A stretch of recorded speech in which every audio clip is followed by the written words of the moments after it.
ٹھیک ہے. بر حبیب خدا ختم الانبیاء اس پہ کچھ رکھ دو.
اعوذ باللہ من الشیطان الرجیم بسم اللہ الرحمن الرحیم الحمد للہ الذی لا یبلغ مدحتہ القائلون ولا يحصي نعماءه العبدون ولا يعدي حقه المجتهدون الذي ليس لصفته حد محدود ولا نعت موجود ولا وقت معدود ولا أجل ممدود فطر الخلائق بقدرته ونشر الرياح برحمته الصلاة والسلام على الرسول المسدد المصطفى العمجد المحمود الأحمد سيدنا ومولانا ومولى الكونين جد الحسن والحسين وعاني أبا القاسم محمد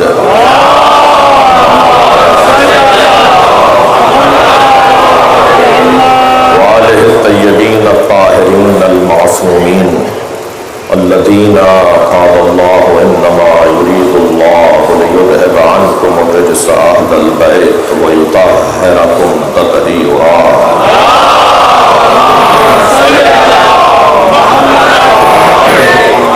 ولعنة الله على أعدائهم أجمعين من يوم عداوتهم إلى قيام يوم الدين. أما بعد قال الحكيم في قرآن الكريم بسم الله الرحمن الرحيم قل هل من شركائكم من يهدي إلى الحق قل الله يهدي للحق أفمن يهدي إلى الحق أحق أن يتبع أم من لا يهدي من لا يهدى فما لكم كيف تحكمون. صلوات.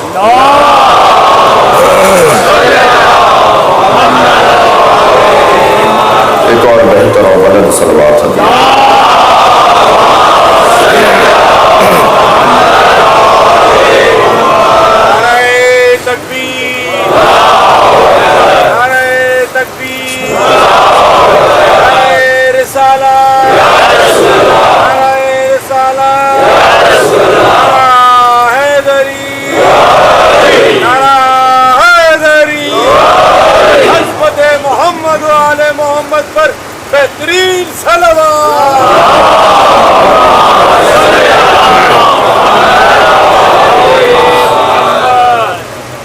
بشتر پارک اور اس سے پہلے جہانگیر پارک میں جن جن خطیبوں نے اور ذاکرین نے خدمت انجام دی، پاک محرم ایسوسیشن، اس کے علاوہ جو انجمنیں اور ادارے اس خدمت میں مصروف رہے، ان خدمت گزار مرحومین کی مغفرت، خاص طور پر علامہ طالب جوہری اس منبر کے خطیب اور جناب اشرف عباس صاحب منبر کا سلام آپ سب کے مرحومین کے لیے۔ ایک بہت مضبوط عالم دین، بہت محکم خطیب عشرہ محرم کی پہلی مجلس پڑھنے کے لیے اسلام آباد سے تلاگنگ جا رہے تھے۔ روڈ رستے میں حادثے کی صورت میں وہ جاں بحق ہوئے۔ جناب مولانا سید سفیر سجاد شیرازی، اور جو ہم پر حق رکھتے ہیں، آج ان کی وجہ سے ہم اس قابل ہیں، ہمارے گردنوں پر ان کا حق ہے۔ ان مرحومین کے مغفرت کے لیے ایک سورہ فاتحہ تلاوت فرمائیں۔ بسم اللہ الرحمن الرحمن الرحیم مالک یوم الدین ایاک نعبد و ایاک نستعین اهدنا الصراط المستقیم صراط الذین انعمت علیہم غیر المغضوب علیہم ولا الضالین۔ بسم اللہ الرحمن الرحیم لم یلد ولم یولد ولم یکن له کفوا احد۔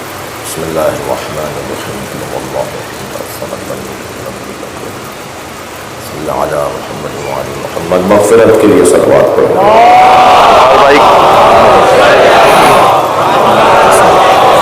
ایک اور صلوات۔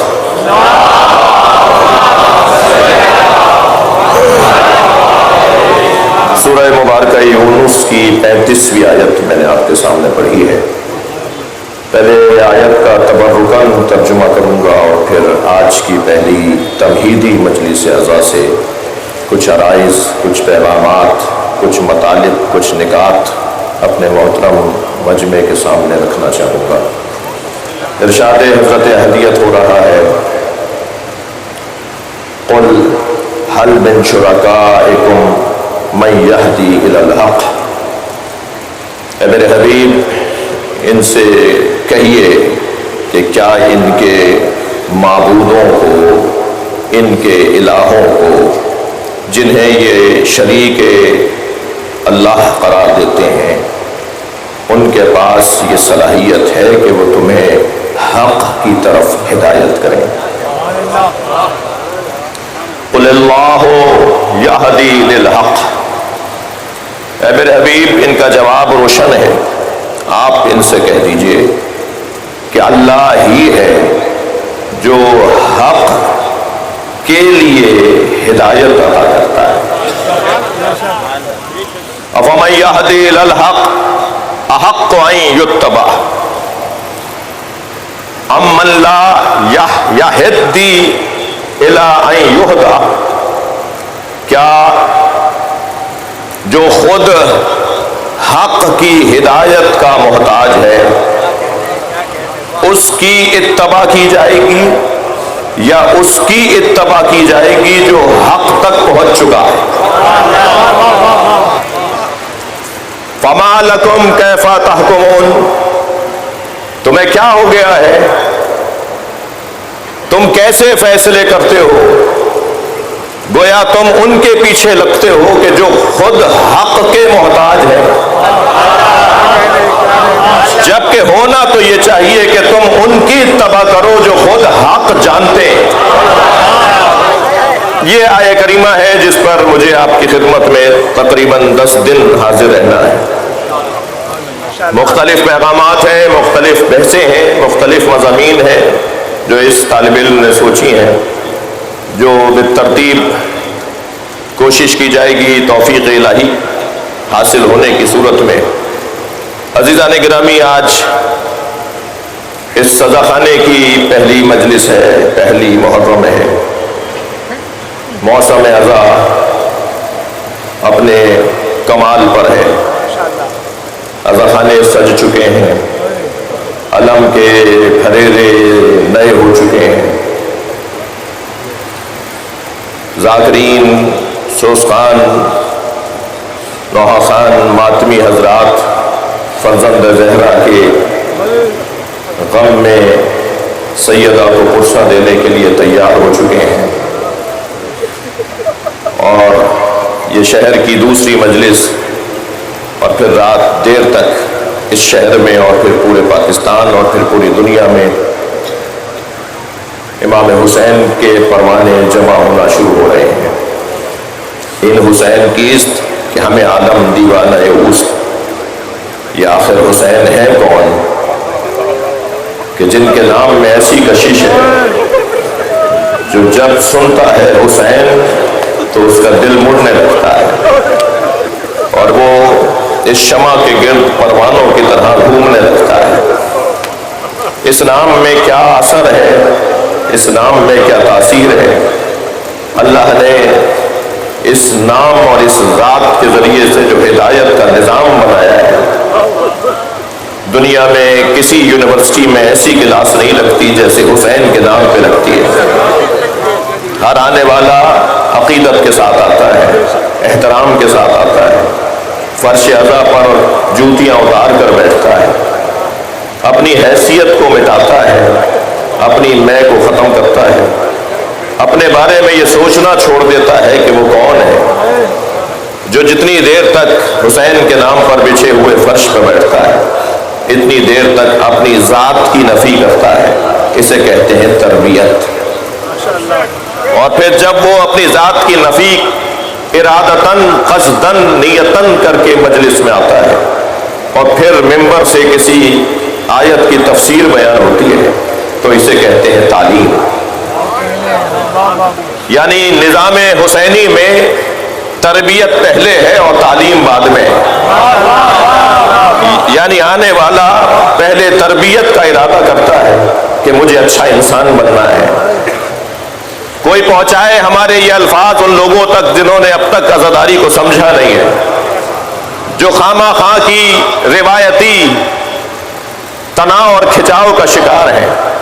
انہیں کوئی آ کر بتائے کہ آؤ یہ کشتی وہ کشتی ہے جو نجات عطا کرے گی, جس کشتی میں سوار ہونے والا کبھی بھی دوزخ کی طرف نہیں جائے گا, بلکہ اس کشتی میں سوار ہونے والے کی عزت یہ ہے کہ یہ کشتی اسے جنت تک لے جائے گی. آخرت میں جنت ملے گی اور دنیا میں اطمینان ملے گا.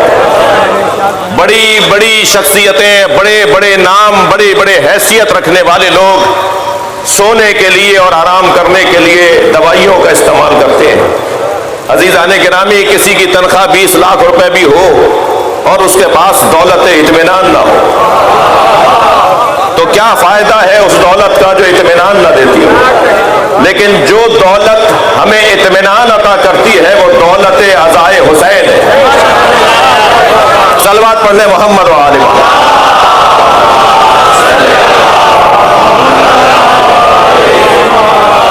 اس دولت کی قدر کرنے کی ضرورت ہے. دیکھیے, علم پڑھایا جاتا ہے, فن سکھایا جاتا ہے, محبت ہوتی ہے. اگر میری بات پہنچ رہی ہو تو توجہ بڑھائیے گا. علم تعلیمی درسگاہوں میں پڑھایا جاتا ہے, فن تکنیکی درسگاہوں میں سکھایا جاتا ہے, مگر محبت فطری ہوتی ہے. کوئی دادا کو آ کر پڑھاتا اور سکھاتا نہیں ہے کہ پودے سے محبت کیسے کرنی ہے. جی, محبت ہوتی ہے. یہ جہاں جہاں بھی آپ کہیں نا کہ یہ ہوتی ہے, اسے کہتے ہیں فطرت. محبت کا تعلق فطرت کے ساتھ ہے, اور فطرت سنی شیعہ نہیں ہے, فطرت ہندو مسلم نہیں ہے. فطرت انسانی فطرت ہے, چاہے وہ کوئی کلمہ پڑھتا ہو. یعنی ہم سب کو فطرتاً محبت کے ساتھ پیدا کیا ہے. ہمارے اندر ایک جذبہ اللہ نے دیا ہے, ایک کیفیت اللہ نے دی ہے جسے محبت کہا جاتا ہے. اب محبت کی پھر تصویریں ہیں. کبھی رشتہ داروں سے محبت, کبھی زوجہ سے شوہر کو محبت, کبھی انسانی رشتوں کی بنیاد پر محبت, اور کبھی دین کی بنیاد پر محبت. عزیزو, جو محبت قرابت داری کی بنیاد پر ہے, جیسے حضرت نوح اور حضرت نوح کے بیٹے کی محبت, یہ محبت ہی تو تھی جو حضرت نوح نے فرمایا کہ یہ میری اولاد ہے, یہ میرا بیٹا ہے. یا اللہ, یہ میرا بیٹا ہے جو ڈوب رہا تھا, جو غرق ہو رہا تھا. تو اللہ نے کیا جواب دیا؟ اللہ نے جواب دیا یہ تمہارے اہل میں سے نہیں ہے. جی, وہاں قرابت قرابتی محبت تھی مگر عزیزان گرامی وہ کام نہیں آئی. زن و شوہر کے اندر محبت ہے وہ بھی فطری ہے, اللہ قرار دیتا ہے, مگر بعض اوقات وہ محبت بھی کام نہیں آتی. حضرت لوط علیہ السلام اور حضرت نوح علیہ السلام کی زوجاؤں میں ازدواجی محبت تھی مگر فخانتہما, قرآن یہ کہہ کے حضرت لوط اور حضرت نوح کو تسلی دیتا ہے کہ ان دونوں نے ہمارے صالح بندوں کے ساتھ خیانت کی. یہ قرآن ہے. زوجہ تھی نبی حضرت لوط کی, نبی حضرت نوح کی, مگر قرآن نے کہا ان دونوں نے خیانت کی. یہ جو ازدواجی محبت تھی یہ کام نہیں آئی. انسانی تقاضوں کے مطابق بھی کیسے کیسے منظر ہم دیکھ لیتے ہیں. کسی کو تکلیف میں ہم جیسے لوگ دیکھ لیتے ہیں اور ان کو کوئی اثر نہیں ہوتا. یعنی انسانی تعلق کی بنیاد پر جو محبت ہے وہ بھی بعض اوقات کام نہیں آتی. ان ساری محبتوں پر جو غالب اور حاکم محبت ہے وہ دین کی محبت ہے, جو دین کی بنیاد پر محبت ہے. میں اپنے مجمع سے ایک جملے کی توجہ چاہوں گا. حضرت نوح لوط علیہ السلام کی زوجاؤں میں اور ان میں ازدواجی محبت تھی مگر دین ایک نہیں تھا. اس لیے دین ایک نہ ہونے کی وجہ سے وہ محبت کام نہیں آئی. حضرت نوح اور ان کے بیٹے کے درمیان قرابتی محبت تھی مگر دین ایک نہیں تھا. دین ایک نہیں تھا لہذا قرابتی محبت کام نہیں آئی. عزیزان گرامی, حضرت سمیہ اور حضرت یاسر اور ابو جہل کے درمیان انسانی محبت تھی مگر وہ کوڑے کھا رہے تھے اور وہ کوڑے کھاتا ہوا دیکھ کر ہنس رہا تھا. انسانی قرابت تھی مگر دین ایک نہیں تھا تو کام نہیں آیا. ابو طالب میں اور محمد مصطفیٰ کا دین ایک تھا, ورنہ قرابتی محبت کام نہ آتی. صلوات پڑھے محمد و آل محمد.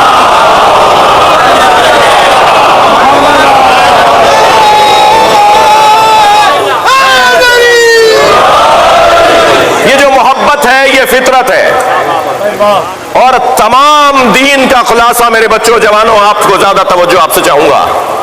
پورے قرآن کا اگر خلاصہ, تمام انبیاء کی تعلیمات کا اگر خلاصہ, سرکار دو جہاں کی 63 برس کی زندگی کا خلاصہ, مولا کائنات سے لے کر امام عسکری تک کی زندگیوں کا خلاصہ نکالیں تو تمام تر آسمانی تحریری پیغاموں کا اور تقریری پیغاموں کا ان کا خلاصہ نکلے گا تو محبت نکلے گی, جسے سرکار دو جہاں نے ایک مختصر ترین حدیث میں یوں فرمایا, حل الدین الا الحب والبغض. کیا دین محبت اور نفرت کے علاوہ کچھ اور ہے؟ سارے دین کا خلاصہ ہے محبت اور نفرت. اب یہ محبت کس سے ہو اور نفرت کس سے ہو, یہ جو تلاش ہے نا کہ محبت کس سے ہو اور نفرت کس سے ہو, یہ ہے وہ میرٹ کی تلاش, یہ ہے وہ قابلیت کی تلاش, یہ ہے وہ اہل کی تلاش, یہ ہے وہ حق سمجھنے والے کی تلاش, یہ ہے وہ حق کی تلاش. اور نفرت کس سے ہو, یہ ہے نااہل کی تلاش, بد کرداروں کی تلاش, یزید کی تلاش. بس جب نااہلوں سے ہمارا تعارف ہو جائے, میں ایک جملہ ضرور کہوں گا, اسلام شناسی جہاں ہنر ہے, اسلام سمجھنا جہاں ہنر ہے, وہاں کفر سمجھنا بھی ہنر ہے. صرف اسلام شناسی کافی نہیں ہے, کفر شناسی بھی ہمارے دین کا حصہ ہے. تبھی تو تبلا کے ساتھ تبرہ ہے. صلوات پڑھ لیں محمد و آل محمد.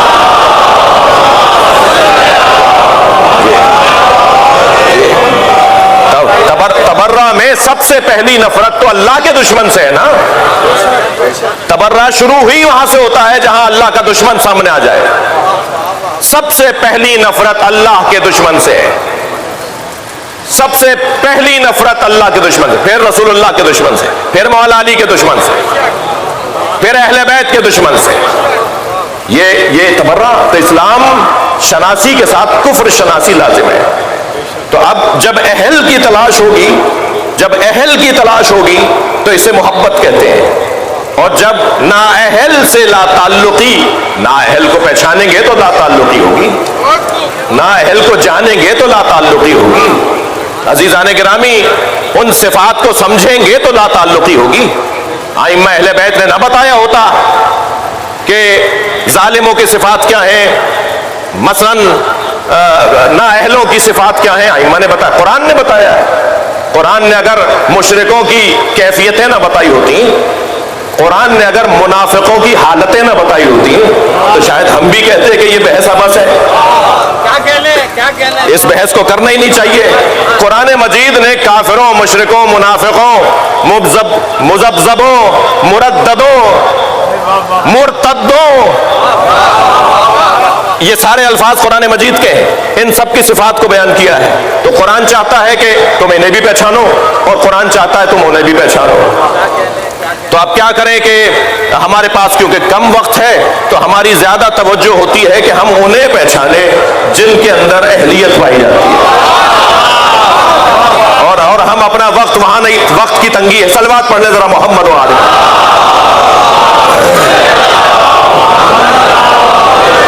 بہت بڑا مجمع ہے، ایک بلند اور بہتر صلوات ہے۔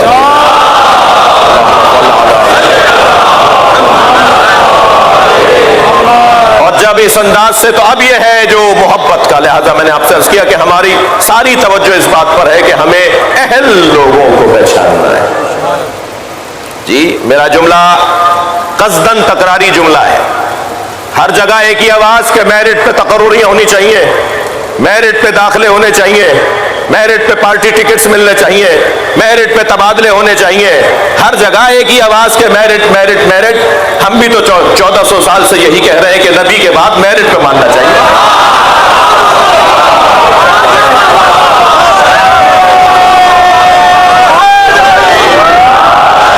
صلوات پڑھ لیں محمد و آل محمد۔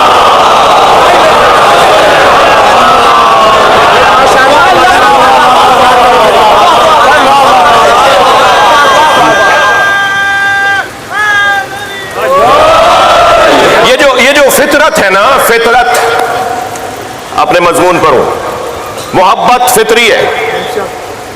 یہ جو فطرت ہے، یہ حالات، اساتذہ، دوستوں، ماحول اور حرام خوری، مجھے معاف کیجیے گا، یہ چند 8-10 اسباب ہیں جن کی وجہ سے فطرت پر گرد جم جاتی ہے اور فطرت سالم نہیں رہ پاتی۔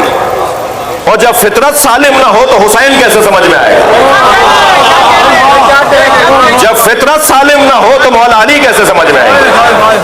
جب فطرت سالم نہ ہو تو نبی کیسے سمجھ میں آئیں گے؟ پھر اللہ کیسے سمجھ میں آئے گا؟ اس لیے کہ مجھ جیسے اور آپ جیسوں کا تو رستہ یہاں سے وہاں کا ہے۔ جی وہ کوئی اور ہوں گے، وہ کوئی اور ہیں جن کا رستہ وہاں سے یہاں کا ہے۔ میرا اور آپ کا رستہ تو، مجھ جیسوں کا رستہ تو یہاں سے وہاں کا ہے۔ یعنی ہم پہلے تو علی کے دروازے پر جاتے ہیں، پھر ہمیں نبی سمجھ میں آتے ہیں، پھر ہمیں اللہ سمجھ میں آتا ہے۔ ہمارا رستہ تو یہ ہے۔ اور کچھ ہیں کہ جن کا رستہ وہ ہے، وہ پہلے اللہ کی بات کرتے ہیں، پھر رسول اللہ کی بات کرتے ہیں، پھر علی کی بات کرتے ہیں۔ اور یہاں سے وہاں کا جو رستہ ہے اسے عبدیت کہا جاتا ہے، اور وہاں سے یہاں کا جو رستہ ہے اسے رسالت کہا جاتا ہے۔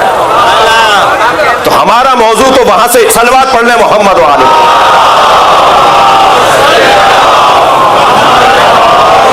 بھائی آپ کی توجہات مجھے بہتر چاہیے۔ یہ طے ہے کہ فطرت جب ان تمام اسباب کا شکار ہو جاتی ہے تو فطرت پر گرد جم جاتی ہے، اور فطرت کارگر نہیں رہتی، کار فرما نہیں رہتی۔ تو میرے مولا علی فرماتے ہیں نہج البلاغہ میں کہ اللہ نے انبیاء کرام کو مبعوث ہی اس لیے کیا ہے کہ فطرت پر جمی ہوئی گرد کو ہٹائیں۔ نقی بھائی، فطرت پر، نقی بھائی آگے آجائیے ادھر جی، فطرت پر جمی ہوئی گرد کو ہٹائیں، اور جب فطرت پر جمی ہوئی گرد ہٹنا شروع ہوگی تو پھر فطرت کام کرنا شروع کرے گی۔ فطرت سالم ہو جائے، یعنی میں اگر فطرت کا متبادل لفظ عقل نہیں ہے، یعنی عقل متبادل فطرت کے نہیں ہیں، لیکن میں سمجھنے کے لیے عرض کر رہا ہوں کہ اگر عقل کام کرنا شروع ہو جائے تو پھر وہ آنکھیں کھلیں گی جو عقل پر جمی ہوئی گرد لوگوں کی آنکھیں جن کی نہیں کھلی ہوئی ہوتی. تو فطرت کو سالم کرنا ہے. فطرت کو سالم کرنا، اس کے لیے ضروری کیا ہے، کیا کریں؟ دیکھیں، میری مجبوری ہے کہ میں نے ابتدائی آج کی تمہیدی مجلس میں فلسفہ ازا، ضرورت ازا، مجلس کا مقصد، ہم یہ کیا کرنے بیٹھے ہیں، ہم آج سے کیا کام کرنے شروع جا رہے ہیں، کیا کام شروع کرنے جا رہے ہیں، یہ اس پہ میں تھوڑی دیر غور کر رہا ہوں. یہ جب فطرت سالم ہوگی، جب فطرت کام کرنے لگے گی تو لا محالہ خود بخود خودکار اسے ہدایت نصیب ہوگی، اسے صحیح چیزیں نظر آئیں گی، وہ حقیقت تک پہنچے گا، وہ واقعیت تک پہنچے گا، وہ مانے اور سمجھے گا جو ماننا اور سمجھنا چاہیے. لہذا فطرت کو سالم کرنے کا کیا طریقہ ہے؟ فطرت کو سالم کرنے کا طریقہ، انسان نسیان کے خاندان کا لفظ ہے. نسیان یعنی بھولنا، بھول. ہم 10 دن پہلے ہم کہاں تھے، کیا کیا، کیسے دن گزارا، ابھی اگر مجھ سے آپ پوچھ لیں تو مجھے شاید گھنٹہ لگ جائے گا سوچنے میں کہ 10 دن پہلے ہم نے کیا کیا. جی، قرآن اترا ہے 1400 سال پہلے. قرآن سمجھانے والے سن 11 ہجری میں رحلت کر گئے. قرآن کو روشن کرنے والے علی مولا سن 40 ہجری میں نجف اشرف میں سو گئے. امام حسن سن 50 ہجری میں مدینہ منورہ میں محو خواب ہوئے. امام حسین سن 61 ہجری میں کربلا کے میدان میں آرام فرمائے ہیں. یہی ترتیب 11ویں امام تک ہے. اب اللہ نہیں چاہتا تھا کہ اپنے نظام کو کسی نتیجے کے بغیر بند کر دے. اللہ نے 12ویں کو غیبت میں رکھا ہے کہ پہلے تم کربلا سمجھ لو تو مہدی آ جائے. صلوات پڑھنے محمد و آل محمد.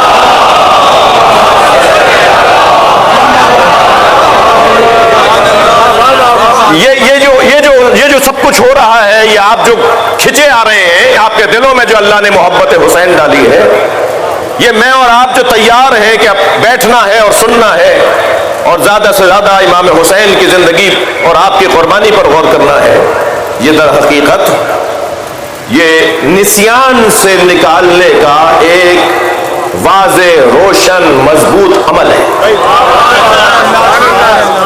کسی طرح تم بھولنے کی کیفیت سے باہر آ جاؤ.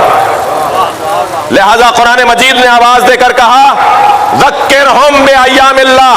توجہ، سورہ مبارکہ ابراہیم. ذکرہم بایام اللہ، اے میرے حبیب انہیں اللہ کے دن یاد کراؤ. یہ اللہ کے دن کون سے ہیں جنہیں یاد کروایا جائے گا؟ ہفتہ، اتوار، پیر، منگل، بدھ، جمعرات، جمعہ، یہ اللہ کے دن ہیں. ہم تو انہیں دن کہتے ہیں. یوم کی جمع ایام. ہفتے میں 7 دن، مہینے میں 29 یا 30 دن چاند کے حساب سے، سال میں 365 دن، یہ دن ہے.